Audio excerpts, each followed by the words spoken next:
Bonjour les gens, c'est Feufeu, bienvenue sur la chaîne. Alors aujourd'hui une vidéo un peu spéciale parce que j'ai une nouvelle espèce dans mon élevage. C'est la sixième. Alors le genre c'est Tetramorium, l'espèce je sais pas. Alors je compte sur vous. Vous savez quoi, c'est la petite question du jour. Hein? Vous me mettez ça dans les commentaires, comme ça sera badass. Alors je suis super content, vous savez pourquoi? Parce que quand j'ai commencé l'élevage de fourmis, je voulais absolument 3 espèces à élever. 3 espèces qui ont accompagné mon enfance dans le jardin de mes parents, c'est les Lasius niger, les Lasius flavus et les Myrmica rubra. Et il y avait de temps en temps une autre petite espèce toute discrète dans le jardin que je croisais pas régulièrement, c'était des Tetramorium. Alors quand j'ai commencé l'élevage, je me suis dit mais bon, cette espèce est tellement discrète que je vais avoir de la peine à trouver une gine, et patatras, il y a 3 semaines, elles ont carrément essaimé sur ma terrasse. La voilà la coquine, et puis en plus c'est une gine ailée, comme quoi même si vous trouvez une gine ailée, il y a de fortes chances qu'elle soit fécondée. Pourquoi je l'ai prise? Parce qu'elle était accompagnée de 2 autres gines qui avaient déjà retiré ses ailes. Je me suis dit allez hop, je la prends, au pire je la relâche. Alors on m'a dit, oh Feu, t'inquiète pas, les Tetramorium ça pond rapidement et c'est des colonies très populeuses. Que nenni, 3 semaines à attendre que cette dame veuille bien pondre ses premiers œufs. Je peux vous dire que ça me rassure d'avoir vu ce matin cette petite gerbe d'œufs qu'elle a dans les mandibules.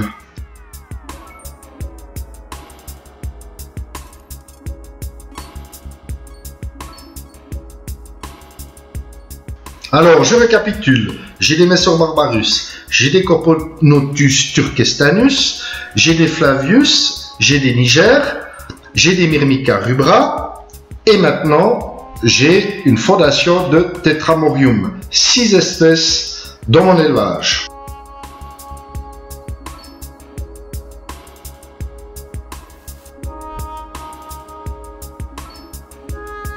Espèces de fourmis à élever dans mon armoire, je suis vraiment heureux. J'ai du boulot qui m'attend et des heures d'observation. J'espère que ça fonctionnera pour toutes ces espèces super bien et que je ne fasse pas trop d'erreurs. Je vous rappelle que je suis débutant, hein, j'ai commencé au mois de mai. Mais j'ai pas que ces 6 espèces en parallèle, j'ai d'autres fondations de gines qui se portent à merveille également, que je garde pour le moment. Je sais pas ce que je vais en faire. Est-ce que je vais faire des échanges? Est-ce que je vais en donner? Mais elles sont là, tout se passe bien et je vous propose de faire une petite visite guidée de toutes ces gines. Voilà, on commence avec bon, les Lasius niger. J'en ai énormément, vous allez voir. Donc la gine avec son couvain, toujours un couvain très impressionnant. Pour la plupart en tout cas de celles que je possède.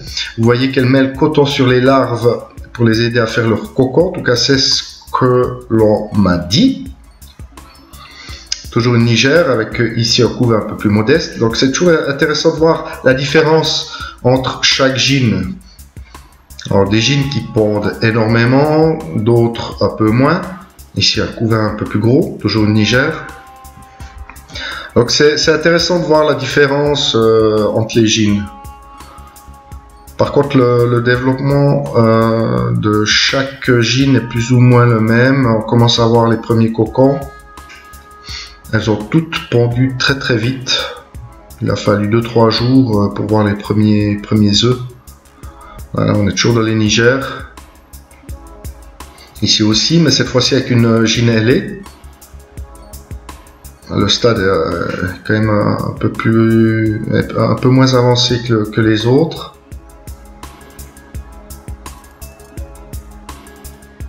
Alors ici c'est le tube Lucas Fourmi. J'attends qu'elle déménage. Donc j'ai profité de faire un déménagement avec les nouveaux tubes que j'ai reçus dernièrement. On est toujours dans les Niger. Donc j'en ai passablement. Elles ont toutes essaimé sur ma terrasse. J'ai eu qu'à me baisser devant mon appartement C'était vraiment incroyable. Ici, toujours le Niger.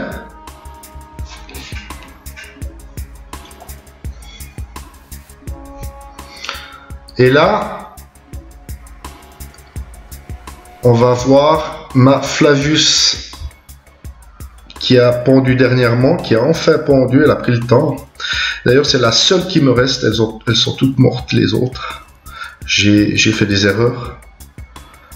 J'en ai parlé sur d'autres vidéos. Ici, la gine qui a le plus gros couvain, c'est impressionnant.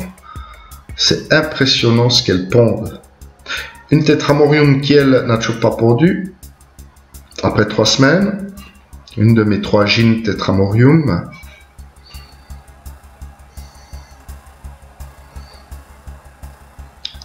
Ici, la gine... non, ça c'est une Niger, pardon. Ici, toujours une Niger. Donc c'est incroyable, ça se passe vraiment super bien. Ici, nous voyons la gine Tetramorium ailée que nous avons vue tout à l'heure. Elle a son couvert dans les mandibules. Et la troisième qui n'a pas pondu. Mais entre-temps qu'il l'a fait, j'ai vu ça cet après-midi. Et voilà, une nouvelle espèce dans mon élevage, la 6e. On a vu cette petite gine Tetramorium avec son couvert dans les mandibules.